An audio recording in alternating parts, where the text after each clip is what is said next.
ಎಲ್ಲರಿಗೂ ನಮಸ್ಕಾರ ವೀಕ್ಷಕರೇ. ಧನಸ್ಸು ರಾಶಿಯವರಿಗೆ ಫೆಬ್ರವರಿ 21ರಿಂದ 26ನೇ ತಾರೀಕಿನವರೆಗೂ ಕೂಡ ನಿಮ್ಮ ಜೀವನದಲ್ಲಿ ಒಬ್ಬ ಮಹಿಳೆಯಿಂದ ಇದೇ ಘಟನೆ ನಡೆಯುತ್ತದೆ. ಖಂಡಿತವಾಗಿ ನಿಮ್ಮ ಕಷ್ಟಗಳು, ನಿಮ್ಮ ಸಹಿಸಿದಂತಹ ನೋವುಗಳಿಗೆ ಉತ್ತರವಾಗಿ ಒಬ್ಬ ಮಹಿಳೆ ನಿಮ್ಮ ಜೀವನಕ್ಕೆ ಕಾಲಿಡುತ್ತಿದ್ದಾಳೆ. ಈ ಮಹಿಳೆ ಬಂದ ನಂತರ ನಿಮ್ಮ ಜೀವನ ಯಾವ ರೀತಿಯ ತಿರುವು ಬರುತ್ತದೆ, ಯಾವ ರೀತಿಯ ಅದೃಷ್ಟ ಕೂಡಿ ಬರುತ್ತದೆ, ಕಷ್ಟಗಳಿಗೆ ಪರಿಹಾರಗಳನ್ನು ಯಾವ ರೀತಿಯ ಆ ಮಹಿಳೆ ಸೂಚಿಸುತ್ತಾರೆ ಎಂಬ ವಿಶೇಷವಾದ ಮಾಹಿತಿಯನ್ನು ನೋಡ್ತಾ ಹೋಗೋಣ. ಫೆಬ್ರವರಿ ತಿಂಗಳು ಅತ್ಯಂತ ವಿಶೇಷವಾದ ನಿರ್ಣಾಯಕ ಸಮಯ. ಇದು ದೇವರು ಕಳಿಸಿರುವಂತಹ ಸ್ಪಷ್ಟವಾದ ಉತ್ತರದ ಸಂದರ್ಭ. ಈ ಒಂದು ಪ್ರತಿಯೊಂದು ನಿಮಿಷವನ್ನು ನೀವು ಗೌರವಿಸಿ ಮತ್ತು ನಿಮ್ಮ ವಿಶೇಷವಾದ ಶಕ್ತಿ ಮತ್ತು ಸಂಚಾರದೊಂದಿಗೆ ಪ್ರೇರೇಪಣೆ ನೀಡಿದರೆ ಖಂಡಿತವಾಗಿ ಸೋಲೆ ಇಲ್ಲದ ನೆಮ್ಮದಿಯ ಜೀವನವನ್ನು ಕಂಡುಕೊಳ್ತೀರಾ. ಆ ಮಹಿಳೆ ಬಂದ ನಂತರ ಧನಸ್ಸು ರಾಶಿಯವರ ಜೀವನ ಅದ್ಭುತವಾಗಿರುವಂತಹ ವಿಶೇಷತೆಯಿಂದ ಕೂಡಿರುತ್ತೆ ಅಂದರೆ ಯಾವುದೇ ಸಂದೇಹವಿಲ್ಲ. ಹಾಗಾದರೆ ನೀವು ಕೂಡ ಧನಸ್ಸು ರಾಶಿಯವರಾಗಿದ್ದಲ್ಲಿ ವಿಡಿಯೋಗೆ ಒಂದು ಲೈಕ್ ಕೊಟ್ಟು ತಪ್ಪದೆ ನಮ್ಮ ಚಾನಲ್ನ ಸಬ್ಸ್ಕ್ರೈಬ್ ಮಾಡಿ, ಹಾಗೆ ಪಕ್ಕದಲ್ಲಿ ಇರುವಂತಹ ಬೆಲ್ ಐಕನ್ನ ಪ್ರೆಸ್ ಮಾಡಿ. ಹೌದು, ಖಂಡಿತವಾಗಿ ಧನಸ್ಸು ರಾಶಿಯವರ ಜೀವನ ಸ್ವಭಾವತಃ ಸಾಹಸ, ಸ್ವಾತಂತ್ರ್ಯ ಮತ್ತು ದೊಡ್ಡ ಕನಸುಗಳಿಂದ ತುಂಬಿರುತ್ತದೆ. ಇವರು ನೇರವಾಗಿ ಮಾತನಾಡುವಂಥವರು, ಮನಸ್ಸಿನಲ್ಲಿ ಏನೂ ಇದೆಯೋ ಎನ್ನುವಂತಹ ಹಳೆಯ ನೋವುಗಳನ್ನು ಹೊತ್ತುಕೊಂಡಿರುವಂಥವರು, ಯಾರಿಗೂ ಕೂಡ ಮನಸ್ಸಿನಲ್ಲಿ ಇರ್ತಕ್ಕಂತಹ ತೊಂದರೆಯನ್ನು ಹೇಳಿಕೊಳ್ಳದೇ ಇರುವಂಥವರು. ಆದರೆ ಒಬ್ಬ ವಿಶೇಷ ಮಹಿಳೆ ಇವರ ಜೀವನಕ್ಕೆ ಬಂದಾಗ ಹಲವು ಆಳವಾದ ಬದಲಾವಣೆಗಳು ಕಾಣಿಸಿಕೊಳ್ಳುತ್ತದೆ. ಜೀವನದಲ್ಲಿ ಸ್ಥಿರತೆ, ಹೊಸ ದಿಕ್ಕು ಪ್ರಾರಂಭವಾಗುವಂತಹ ಸಮಯ. ಫೆಬ್ರವರಿ ತಿಂಗಳು 21ರಿಂದ 26ನೇ ತಾರೀಕಿನವರೆಗೂ ಕೂಡ ನಡೆಯುವಂತಹ ದೊಡ್ಡ ದೊಡ್ಡ ಘಟನೆಗಳು, ಬದಲಾವಣೆಗಳು. ಧನಸ್ಸು ರಾಶಿಯವರು ಕೆಲವೊಮ್ಮೆ ಒಂದು ಗುರಿಯಿಂದ ಮತ್ತೊಂದು ಗುರಿಗೆ ಜಿಗಿಯುವಂತಹ ಸ್ವಭಾವದವರು. ಆ ಮಹಿಳೆ ಬಂದ ನಂತರ ಇವರ ಜೀವನಕ್ಕೆ ಒಂದು ಸ್ಪಷ್ಟವಾದ ದಿಕ್ಕು ಸಿಗುತ್ತದೆ. ಗುರಿಗಳ ಮೇಲೆ ಗಮನ ಹೆಚ್ಚಾಗುತ್ತದೆ. ಭಾವನಾತ್ಮಕ ಪರಿಪಕ್ವತೆ. ಇವರು ಹೊರಗೆ ಗಟ್ಟಿಯಾಗಿ ಕಾಣಿಸಿಕೊಂಡರೂ ಒಳಗೆ ತುಂಬಾ ಸಂವೇದನಾಶೀಲರು. ಆಕೆ ಅವರ ಭಾವನೆಯನ್ನು ಅರ್ಥ ಮಾಡಿಕೊಂಡರೆ ಅವರು ಹೆಚ್ಚು ಮೃದುವಾಗುತ್ತಾರೆ ಮತ್ತು ಸಂಬಂಧಗಳಿಗೆ ಮಹತ್ವವನ್ನು ಕೊಡ್ತಾರೆ. ಧನಸ್ಸು ರಾಶಿಯವರು ದೊಡ್ಡದಾಗಿ ಯೋಚಿಸುವಂಥವರು. ಕೆಲವೊಮ್ಮೆ ಯೋಜನೆ ಕುರಿತಂತೆ ಹಲವಾರು ರೀತಿಯ ಆಳವಾದ ಚಿಂತನೆಯನ್ನು ಮಾಡ್ತಾರೆ. ಆ ಮಹಿಳೆಯ ಯೋಜನೆ ನಿಯಂತ್ರಣ ಕಲಿಸಿದರೆ ಹಣಕಾಸಿನಲ್ಲಿ ಸ್ಥಿರತೆ ಕೂಡ ಹೆಚ್ಚಾಗ್ತಾ ಹೋಗುತ್ತೆ. ಸ್ವತಂತ್ರ ಪ್ರಿಯರಾಗಿ ಜವಾಬ್ದಾರಿಯನ್ನು ಹೆಚ್ಚಾಗಿ ತೆಗೆದುಕೊಳ್ತಾರೆ. ಆದರೂ ಕೂಡ ಕೆಲವೊಂದಿಷ್ಟು ಬಾರಿ ಸಂಬಂಧದ ನಂತರ ಹೆಚ್ಚು ಜವಾಬ್ದಾರಿಯನ್ನು ಹೊರ್ತಾರೆ.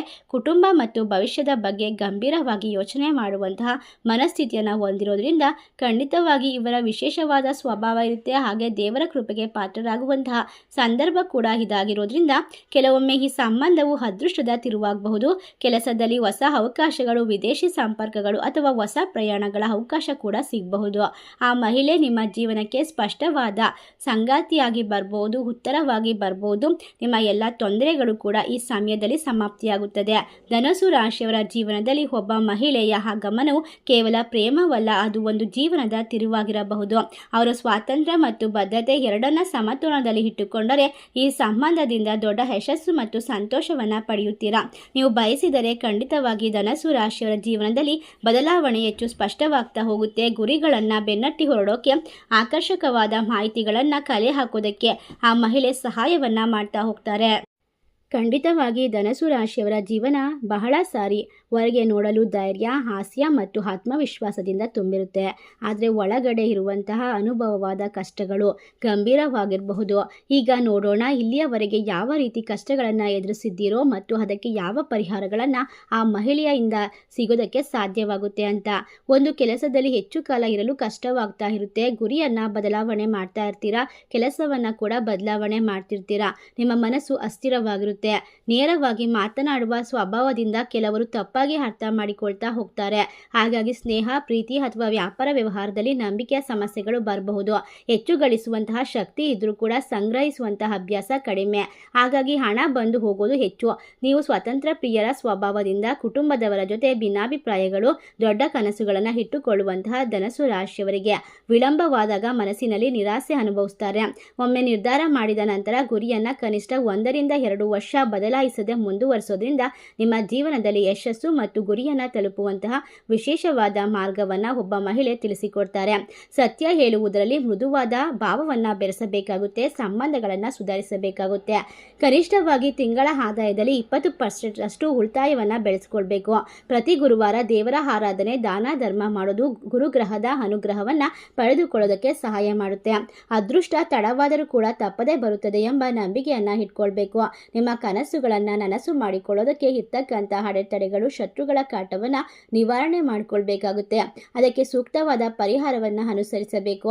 ಒಟ್ಟಾರೆಯಾಗಿ ಧನಸ್ಸು ರಾಶಿಯವರ ಜೀವನ ಅಮೋಘವಾದ ಅದೃಶ್ಯ ಶಕ್ತಿಗಳಿಂದ ತುಂಬಿರುವಂತಹ ಮಹಾಸಂಕಲ್ಪದ ದೀರ್ಘ ಪ್ರಯಾಣವಾಗಿರುತ್ತೆ.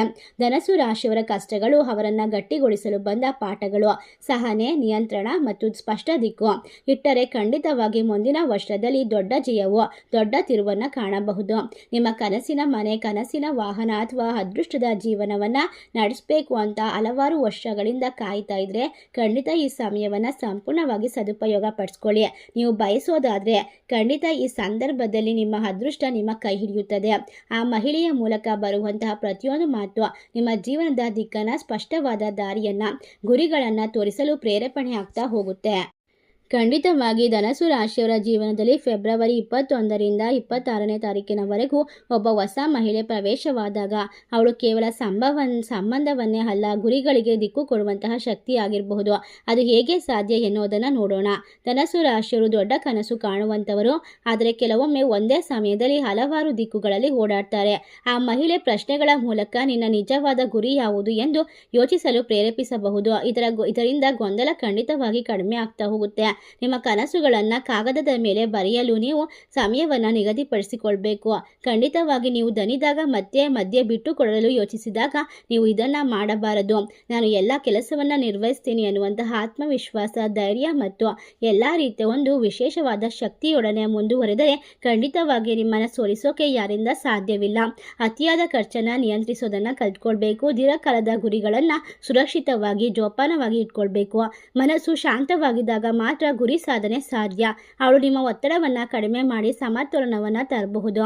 ಫೆಬ್ರವರಿ ತಿಂಗಳು 21, 22, 23 ಮತ್ತು 24, 25, 26 ಈ ದಿನಗಳಲ್ಲಿ ನಿಮ್ಮ ಜೀವನದಲ್ಲಿ ಬರ್ತಕ್ಕಂಥ ಕನಸುಗಳನ್ನು ನೀವು ಎಚ್ಚರಿಕೆಯಿಂದ ಗಮನಿಸಬೇಕು. ಇದು ನಿಮ್ಮ ಕನಸಿನ ಮೂಲಕ ಬರುವಂತಹ ದೇವರ ಅನುಗ್ರಹದ ಸೂಚನೆಯಾಗಿರಬಹುದು. ನಿಮ್ಮ ಜೀವನಕ್ಕೆ ಬರುವಂತಹ ಮಹಿಳೆ ನಿಮ್ಮ ಪರಿಚಯಸ್ಥರಲ್ಲೇ ಸಿಗ್ಬೋದು ಅಥವಾ ಹೊಸ ಪರಿಚಯ ಆಗ್ಬೋದು, ಕುಟುಂಬ ಸದಸ್ಯರಲ್ಲೇ ಒಬ್ಬರಾಗಿರಬಹುದು. ಆದರೆ ಅವರ ಮಾತುಗಳಿಗೆ ಗೌರವವನ್ನು ಕೊಡಬೇಕು, ಅವರಿಗೆ ಬೆಲೆಯನ್ನು ಕೊಡಬೇಕು. ಖಂಡಿತವಾಗಿ ಸಮಯದಲ್ಲಿ ಅಹಂಕಾರದಿಂದ ದೂರ ಇರಬೇಕು. ಹೊಸ ಮಹಿಳೆ ನಿಮ್ಮ ಜೀವನಕ್ಕೆ ಬಂದಾಗ ಅವಳು ನಿಮ್ಮ ಗುರಿಯನ್ನು ನೇರವಾಗಿ ಸಾಧಿಸೋದಿಲ್ಲ, ಆದರೆ ದಿಕ್ಕು, ಪ್ರೇರೇಪಣೆ ಮತ್ತು ಸಮತೋಲನವನ್ನು ನೀಡಿ ನಿಮ್ಮೊಳಗಿನ ಶಕ್ತಿಯನ್ನು ಹೊರತೆಗೆಯುತ್ತಾಳೆ.